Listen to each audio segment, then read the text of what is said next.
tuned into Quick Charge, the high voltage podcast bringing you the top stories in electric vehicles and sustainable energy daily. And it's all powered by Electrek.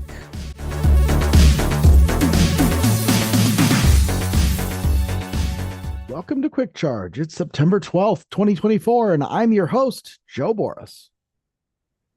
We're going to take a step away from political commentary today and get right back to the EV news because there's a lot of it, starting with Tesla's full self-driving 12.5 rollout on Hardware 3. Basically, it's failed, and owners want to know what happens next. Tesla CEO Elon Musk assured owners that Hardware 3 would enable full self-driving capabilities, promising retrofits for earlier models that had purchased the FSD package. Following this, Tesla introduced Hardware 4, a more advanced onboard computer system, but did not offer retrofits for older models with Hardware 3, maintaining that Hardware 3 was sufficient for achieving full self-driving through software updates. Initially, Musk claimed that FSD improvements would first be optimized for HW3, suggesting that Hardware 4 might lag behind by at least 6 months. However, Tesla reversed this approach with the release of FSD version 12.5, which was first deployed to Hardware 4 vehicles. Musk explained that optimizing the software for less powerful HW3 would take additional time, hinting at the limitations of Hardware 3 in handling the latest software advancements towards unsupervised self-driving, a capability Tesla promised to Hardware 3 owners since 2016. This rewrite aims to streamline that narrative, focusing on the evolution of Tesla's self-driving hardware and software and the strategic shifts in deployment and optimization of full self-driving capabilities between Hardware 3 and 4. Musk said that it would take 10 days to adapt 12.5 to Hardware 3. That was the original plan, but in late August, 2 weeks after Musk's 10 days had passed, we reported that Tesla started to push 12.5 to Hardware 3 vehicles. Not only was the update late, but Tesla later confirmed that it was running a smaller model than on HW4. On top of that, 3 weeks later, Tesla has yet to push V12.5 to the vast majority of FSD vehicles with Hardware 3. In fact, Tesla appears to only have pushed version 12.5.1.5 to some Tesla Hardware 3 owners, and it's now moving Hardware 4 cars to version 12.5.2.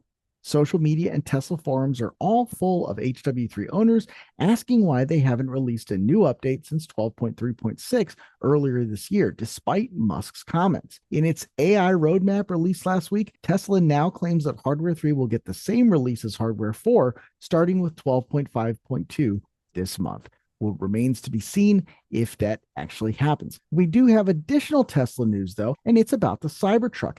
Tesla appears to be winding down its Cybertruck wrapping business. Tesla quickly started to offer Cybertruck wraps with 2 colors as soon as the vehicle started being delivered to customers who realized that stainless steel was really anything but and decided not to question why other automakers hadn't done stainless steel. The service was only offered at a handful of service centers in California and Texas, and now Tesla has updated its online shop to cut down Cybertruck wrap colors to just 3. Interestingly, Tesla is not listing any Texas location for film applications anymore. Now the automaker only mentions the West Covina, Oceanside, Costa Mesa, and Santa Clara, California service centers as being able to apply Cybertruck wraps. The same goes for Model 3 and Model Y wraps, although more colors are still available there. Moving on from Tesla, the largest car company in the world, General Motors, may begin buying Chinese EV batteries, but they will assemble them in the US. That's right, a GM electric car with Chinese batteries could soon be a possibility on US roads. GM is in talks to buy batteries from China's CATL to assemble them at a new US facility. The deal would include Japan's TDK licensing the tech from CATL to assemble at a new U.S. plant. TDK would fund and operate the new plant to build lithium iron phosphate cells, the sources told Bloomberg. The factory is expected to be built in the U.S. South and could create over 1,000 new jobs. Talks are still ongoing and plans could change depending on the outcome of the U.S. election in November. One source claims that GM does not plan to take a stake in the operation like Ford and Tesla's arrangements. As it's set up, the arrangement could help GM side-skirt possible retaliation or scrutiny from U.S. lawmakers. If finalized, the deal would encourage other automakers to seek similar collaborations. Automakers are pouring resources into developing and producing next-generation EV batteries to enable more performance at a lower cost. The news comes as Toyota and Mercedes-Benz announced plans to develop and launch solid-state batteries earlier this week. Automakers are looking to secure stable, cost-effective supply chains for future models, so check back soon as more details are likely to surface. And while we're on the topic of GM, it might be a great month to buy a new Chevy EV. Chevy's ramping up its sales efforts with one of the most aggressive pushes yet, according to Cars Direct. The automaker is offering $1,500 in dealer flex cash for every electric car and truck, as detailed in a bulletin sent to dealers.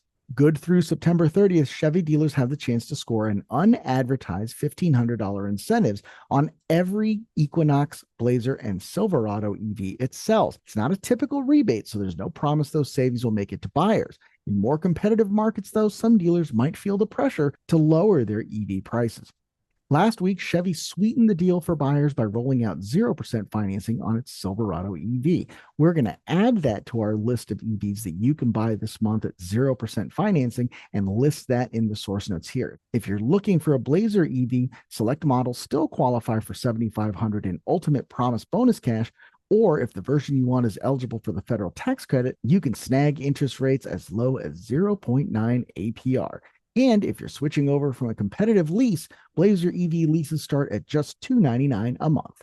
The Equinox EV is stepping up with lower interest rates as well compared to its gas-powered counterpart, and it qualifies for the $7,500 federal tax credit. Chevy Bolt drivers can also cash in on a $1,500 loyalty discount, and if you're coming from a non-GM lease, there's the EV Lease Conquest tier bump, giving you Chevy's best pricing even if your credit isn't spotless. Moving on from GM and their mainstream offerings to a little more upmarket, Porsche Macan EV hits US dealers September 30th with an EPA-certified range of 308 miles, or 288 miles for the turbo version. Porsche tells us that the ships carrying the cars are already en route to North America, and depending on which coast you're on, they should arrive the last week or two of this month. But Porsche and its dealers have been communicating the September 30th date for Macan availability. So if you're looking forward to this car, you've only got a couple of weeks left to get your affairs in order, and you can use our affiliate link to contact local dealers and get in line. I will put that link in the source notes here as well, so go over to electrek.co and check that out. Today, we've learned one of the final steps before getting these cars on the road has been submitted, as the Macan EV has been officially rated at 308 miles of EPA range, or 288 for the turbo.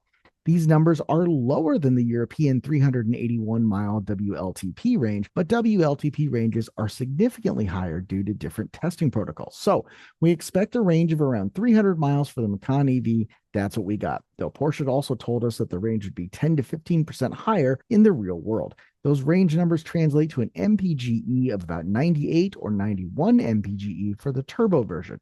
Both numbers are higher than any Taycan efficiency, however, which is somewhat incongruous given the Macan is a larger vehicle. I'm just going to stop right there and leave a note here that says the Taycan tends to have a higher frontal area based on the wider tires and more rolling resistance that those imply. The Macan being a little bit more mainstreamy with less of an emphasis on aerodynamic downforce and ultimate grip is going to have narrower tires. It's going to have a slipperier surface in terms of drag, so that's going to help it along. As usual, your mileage may vary, but it looks like the car will have more than enough range for most buyers. It's also capable of charging at 270 kilowatts, which Porsche says will allow it to go from 10 to 80% in just 21 minutes. That's plenty quick enough to fill up at a lunch stop, long bathroom and stretch break, or whatever else you've got going and get back on the road without a significant delay. In this day and age, quick charging speed is really the most important thing to focus on anyway, and there are big changes on the horizon in that respect, with Porsche committing to the NACS or Tesla connectors in 2025. However, despite the Macan being a 2025 model, it will retain the previous SAE CCS port upon debut and will not use the NACS port for the foreseeable future. So you'll have to stay tuned for more updates in that respect, including the availability of a potential adapter. Good side note here, Porsche is currently not on Tesla's NACS Coming Soon page, and the NACS rollout has been slowed by supercharging chaos caused by Tesla CEO Elon Musk's impromptu firing of the entire supercharger team. Now, you guys know we love to end these talking about sustainability, talking about recycling, talking about things that generally make the planet a better place to live. Today is no different. Helion, man, I'm saying that wrong, will make solar panels using Solar Cycle's recycled glass. And it is a big deal. Over the next 5 years, SolarCycle is set to deliver at least 4 gigawatts or around 20 million square meters of recycled solar glass to Helion. To put that into perspective, that is equivalent of covering about 3,700 football fields. This agreement is a win for both companies, aligning with their recent expansion plans fueled by the growth of domestic solar manufacturing industry in the U.S. Helion continues to build out its manufacturing capacity with operations running at full steam at its Mountain Iron, Minnesota factory. The company is also ramping up module production in the Minneapolis metro area, plus taking strides into cell manufacturing through a joint venture with Premier Energies. SolarCycle has announced a first-of-its-kind factory in Georgia, designed specifically to recycle materials from retired solar panels and create new solar glass. This new facility is expected to produce 5 to 6 gigawatts of solar glass annually, filling a crucial gap in the domestic solar supply chain.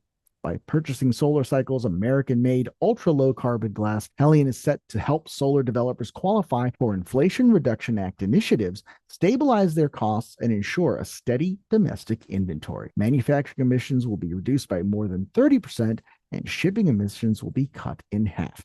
That's all we've got for today, September 12th, 2024. If you like what you heard, be sure to like and subscribe to the page, and we will see you again next week.